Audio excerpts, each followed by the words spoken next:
Juru bicara FPI Munarman dicecar 33 pertanyaan oleh penyidik Direktorat Reserse Kriminal Khusus saat diperiksa sebagai tersangka dalam kasus dugaan penyebaran fitnah melalui media sosial. Setelah diperiksa sekitar 2,5 jam, jubir FPI Munarman dan tim kuasa hukumnya meninggalkan gedung di Reskrimsus Polda Bali beberapa waktu yang lalu. Munarman dicecar 33 pertanyaan oleh penyidik terkait pernyataan di sebuah video yang menyebut pecalang kadang-kadang melempari rumah penduduk dan melarang sholat Jumat. Kepada penyidik, Munarman mengakui ucapannya tersebut, namun dia menegaskan tidak bermaksud menebar permusuhan dengan suatu kelompok tertentu. Saya tidak ada maksud sedikit pun, ya sudah tadi saya terangkan di dalam berita acara pemeriksaan, tidak ada maksud untuk menyebarkan atau melakukan tindakan yang bersifat permusuhan atau penyebaran informasi yang terkait dengan SARA, karena apa?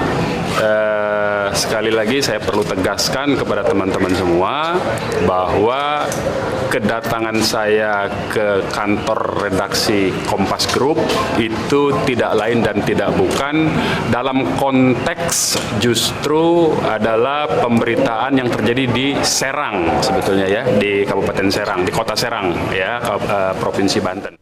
Dalam video pertemuan dengan redaksi sebuah media nasional tersebut, Munarman hanya meminta pemberitaan yang adil, proporsional, dan profesional. Tim kuasa hukumnya yang ikut mendampingi selama pemeriksaan bersyukur kliennya tidak ditahan. Kuasa hukum menyebut kliennya sangat kooperatif dan memenuhi setiap panggilan penyidik.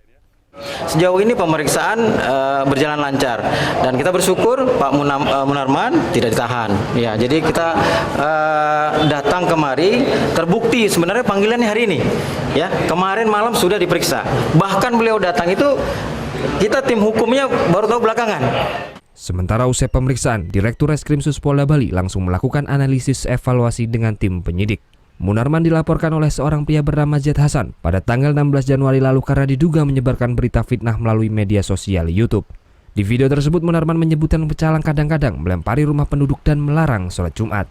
Setelah memiliki alat bukti cukup, penyidik di Reskrimsus akhirnya menetapkan Munarman sebagai tersangka pada hari Selasa pekan lalu. Muhammad Hasanuddin melaporkan untuk NET.